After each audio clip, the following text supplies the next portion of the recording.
तंत्र की अधिष्ठात्री श्री विद्या को त्रिपुर सुंदरी या ललिता त्रिपुर सुंदरी या बाला त्रिपुर सुंदरी भी कहा जाता है। यही ओम की मूल शक्ति है। ओम जिसको आप प्रणव कहते हैं, जिसके ध्वनि से जो आकृति उभरती है वह श्री यंत्र की आकृति होती है और उस श्री यंत्र की मूल अधिष्ठात्री देवी, मूल शक्ति श्री विद्या या त्रिपुर सुंदरी होती है। यानी कि ओम शब्द की मूल शक्ति त्रिपुर सुंदरी श्री विद्या है, जो 10 महाविद्या में से एक मुख्य महाविद्या और श्री कुल की अधिष्ठात्री है। इन्हें 51 शक्तिपीठों में भी स्थान प्राप्त है और महाविद्याओं में भी मुख्य महाविद्या है, और यह कामाख्या को भी इनका स्वरूप कहा जाता है। यद्यपि कामाख्या को काली से भी जोड़ा जाता है। देवी ललिता आदि शक्ति का वर्णन देवी पुराण में प्राप्त होता है, जिसके अनुसार पिता दक्ष द्वारा अपमान से आहत होकर जब दक्ष पुत्री सती ने अपने प्राण उत्सर्ग कर दिए तो सती के वियोग में भगवान शिव उनका पार्थिव शव अपने कंधों में उठाए चारों दिशाओं में घूमने लगते हैं। इस महाविपत्ति को देख भगवान विष्णु चक्र द्वारा सती के शव के 108 भागों में विभाजित कर देते हैं। इस प्रकार 100 के टुकड़े होने पर सती के शव के अंश जहां गिरे वहीं शक्तिपीठ की स्थापना हुई। उसी में से एक मां ललिता का स्थान भी है। भगवान शंकर को हृदय में धारण करने पर सती नैमिष में लिंग धारिणी नाम से विख्यात हुई। इन्हें ललिता देवी नाम से पुकारा जाने लगा। एक अन्य कथा अनुसार ललिता देवी का प्रादुर्भाव तब होता है जब ब्रह्मा जी द्वारा छोड़े गए चक्र से पाताल समाप्त होने लगा। इस स्थिति में विचलित होकर ऋषि मुनि भी घबरा जाते हैं और संपूर्ण पृथ्वी धीरे धीरे जलमग्न होने लगती है। तब सभी ऋषि माता ललिता देवी की उपासना करने लगते हैं। उनकी प्रार्थना से प्रसन्न होकर देवी जी प्रकट होती हैं तथा इस विनाशकारी चक्र को थाम लेती है। सृष्टि पुनः नवजीवन को पाती है। श्री ललिता जयंती पूरे भारतवर्ष में मनाया जाता है।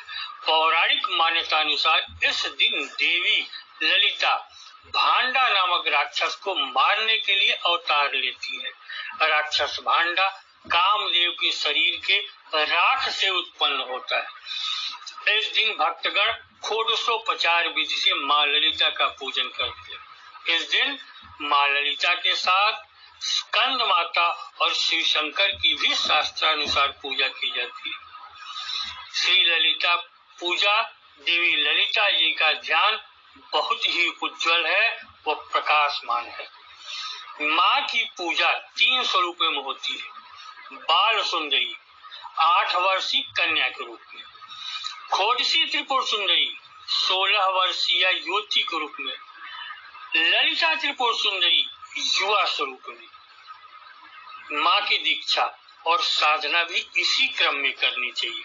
ऐसा देखा गया है कि सीधे ललिता स्वरूप की साधना करने पर साधक शुरू में कई बार आर्थिक संकट भी झेल सकता है। साधक को आर्थिक संकट भी आते हैं, फिर धीरे धीरे साधना बढ़ने पर लाभ होता है।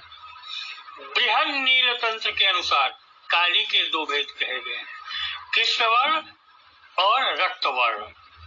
कृष्ण वर्ण काली दक्षिण काली का स्वरूप है और रक्त वर्ण त्रिपुर सुंदरी स्वरूप, अर्थात मां ललिता त्रिपुर सुंदरी रक्त काली स्वरूपा है। महाविद्याओं में कोई स्वरूप भोग देने में प्रधान है तो कोई स्वरूप मोक्ष देने में, परंतु त्रिपुर सुंदरी अपने साधक को दोनों ही देती है। शुक्ल पक्ष के समय प्रातः काल माता की पूजा उपासना करनी चाहिए।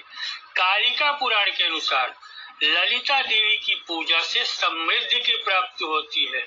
दक्षिण मार्गी शाक्तों के मतानुसार देवी ललिता को चंडी का स्थान प्राप्त है। इनकी पूजा पद्धति देवी के चंडी के समान ही है। आप जैसा कि जानते हैं, श्री विद्या त्रिपुर सुंदरी, जो कि ललिता त्रिपुर सुंदरी भी है, या सृष्टि उत्पन्न करने वाली देवी है। इन्हीं का महाविद्या का एक स्वरूप काली, संहार करने वाला स्वरूप है। इसलिए श्री विद्या त्रिपुर सुंदरी सृष्टि उत्पन्न करने के साथ ही संपूर्ण पालन, जीवन देने वाली शक्ति होती है। यही श्री यंत्र की मूल अधिष्ठात्री देवी है। आज श्री यंत्र को पंचामृत स्नान करवाकर यथोचित पूजन और ललिता सहस्त्रनाम, ललिता त्रिशती, ललितोपाख्यान और श्री सूक्त का पाठ करना चाहिए, जिस दिन इनकी पूजा की जाए। इनका ध्यान होता है बालार्घ युक्त तेजसम त्रिनयनाम रक्तांबरोल्लसिनीम नानालंकृत राजमानवभूषम वालोडुराम शेखाराम हस्तैरिक्ष धनुः श्री सुमशरम पाशम मुदा विभंतिम श्री चक्र स्थित सुंदरीम त्रिजगत आधार भूताम भजे। इस प्रकार ध्यान करके इनका पूजन करना चाहिए।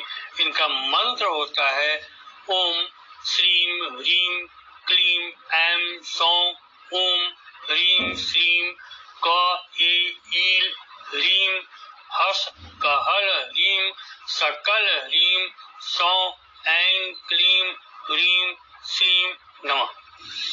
इसमें बीच में ओम भी आया है, लेकिन मूलतः साधना आदि में अलग मंत्र प्रयोग होता है, जो कि होता है श्री ह्रीं क्लीं ऐं सौं ह्रीं श्रीं कैल ह्रीं हस कहल ह्रीं सकल ह्रीं सौं ऐं क्लीं ह्रीं श्रीं। इस तरीके से इनका मंत्र प्रयोग किया जाता है साधना आदि में, पूजन में। इस ध्यान मंत्र से माँ को रक्त पुष्प वस्त्र आदि चढ़ाकर अधिकाधिक जप किया जाता है। इससे भौतिक आर्थिक समस्याएं समाप्त होती हैं, जीवन के संकट दूर होते हैं, शारीरिक मानसिक व्याधियां समाप्त होती हैं, पारिवारिक कष्ट दूर होते हैं। श्री विद्या की उपासना सकारात्मक धनात्मक शक्ति ऊर्जा देने वाली है। इससे सभी प्रकार के सुख प्राप्त होते हैं। यह चतुर्वर्ग देने वाली विद्या है, शक्ति है, धर्म अर्थ काम और मोक्ष। इसके पहले भी हमने श्री विद्या श्री यंत्र पर अनेक वीडियो बनाए हैं।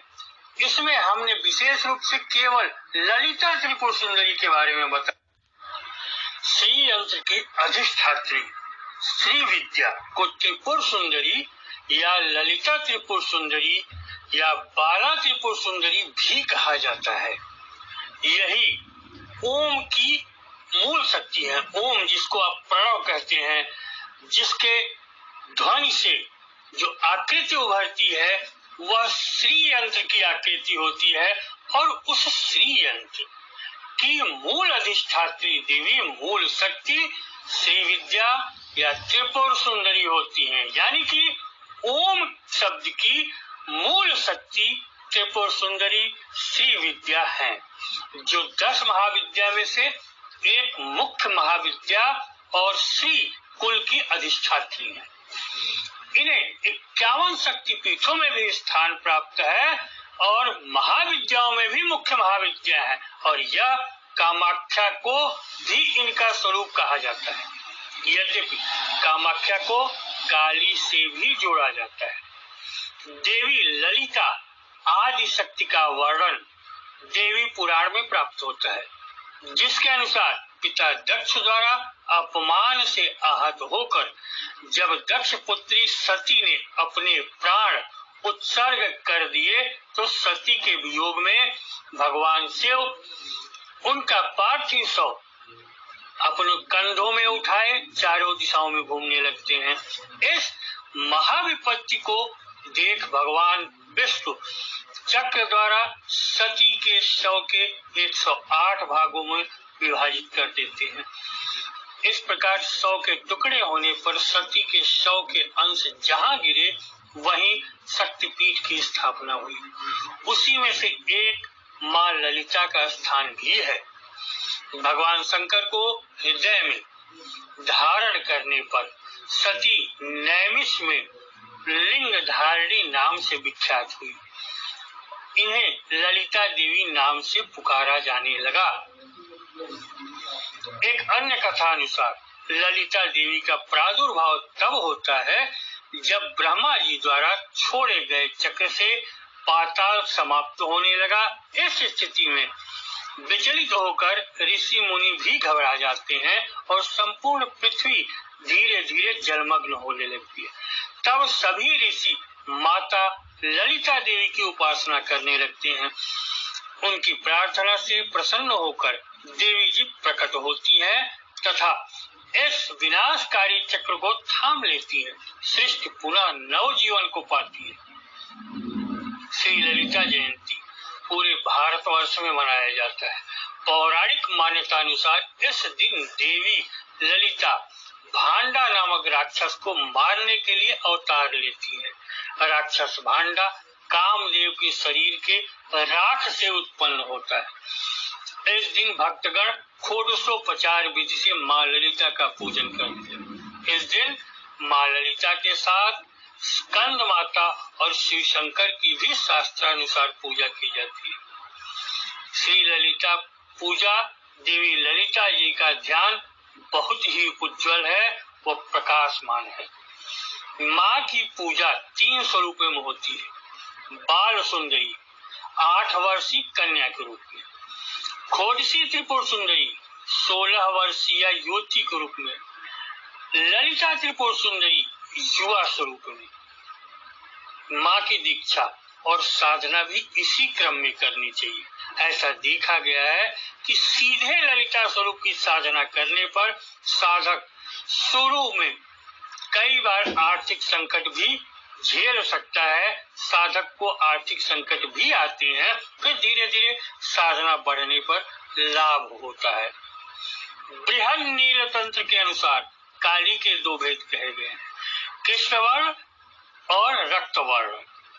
कृष्ण वर्ण काली दक्षिण काली का स्वरूप है और रक्त वर्ण त्रिपुर सुंदरी स्वरूप, अर्थात मां ललिता त्रिपुर सुंदरी रक्त काली स्वरूपा है।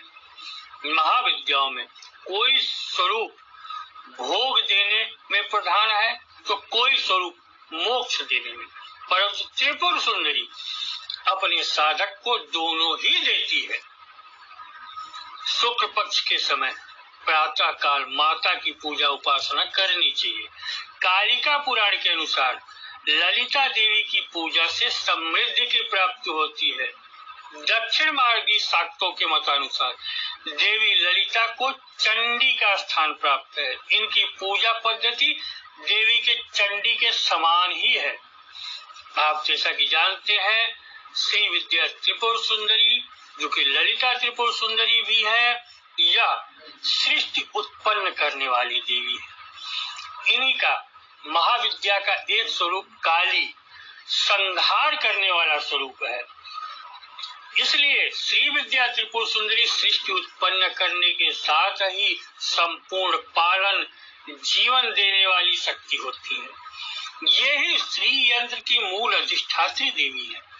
आज श्री यंत्र को पंचामृत स्नान करवा कर यथोचित पूजन और ललिता सहस्त्रनाम, ललिता त्रिशती, ललितोपाख्यान और श्री सूक्त का पाठ करना चाहिए, जिस दिन इनकी पूजा की जाए।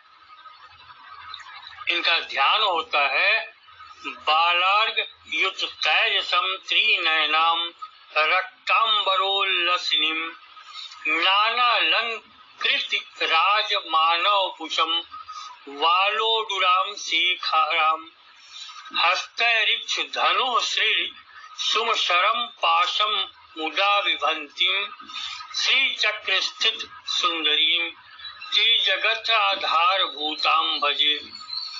इस प्रकार ध्यान करके इनका पूजन करना चाहिए। इनका मंत्र होता है ओम श्रीम ह्रीम क्लीम ऐं सौं ओम ह्रीम श्रीम क ए ईल ह्रीम हस कहल ह्रीम सकल ह्रीम सौं ऐं क्लीम ह्रीम श्रीम नमः। इसमें बीच में ओम भी आया है, लेकिन मूलतः साधना आदि में अलग मंत्र प्रयोग होता है, जो कि होता है श्री ह्रीं क्लीं ऐं सौं ह्रीं श्रीं कैल ह्रीं हस कहल ह्रीं सकल ह्रीं सौं ऐं क्लीं ह्रीं श्रीं। इस तरीके से इनका मंत्र प्रयोग किया जाता है साधना आदि में, पूजन में। इस ध्यान मंत्र से माँ को रक्त पुष्प वस्त्र आदि चढ़ाकर अधिकाधिक जप किया जाता है। इससे भौतिक आर्थिक समस्याएं समाप्त होती हैं, जीवन के संकट दूर होते हैं, शारीरिक मानसिक व्याधियां समाप्त होती हैं, पारिवारिक कष्ट दूर होते हैं। श्री विद्या की उपासना सकारात्मक धनात्मक शक्ति ऊर्जा देने वाली है। इससे सभी प्रकार के सुख प्राप्त होते हैं। यह चतुर्वर्ग देने वाली विद्या है, शक्ति है, धर्म अर्थ काम और मोक्ष। इसके पहले भी हमने श्री विद्या श्री यंत्र पर अनेक वीडियो बनाए हैं।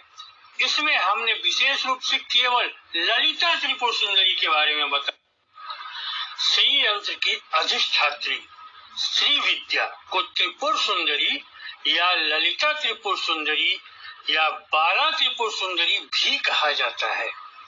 यही ओम की मूल शक्ति है। ओम जिसको आप प्रणव कहते हैं, जिसके ध्वनि से जो आकृति उभरती है वह श्री यंत्र की आकृति होती है, और उस श्री यंत्र की मूल अधिष्ठात्री देवी मूल शक्ति श्री विद्या या त्रिपुर सुंदरी होती है। यानी कि ओम शब्द की मूल शक्ति त्रिपुर सुंदरी श्री विद्या है, जो 10 महाविद्या में से एक मुख्य महाविद्या और श्री कुल की अधिष्ठात्री है।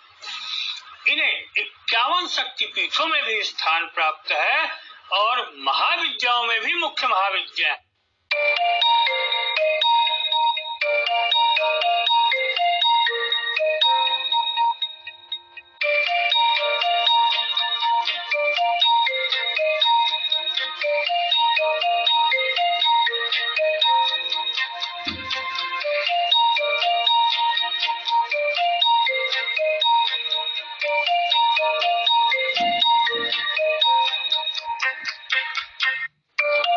और यह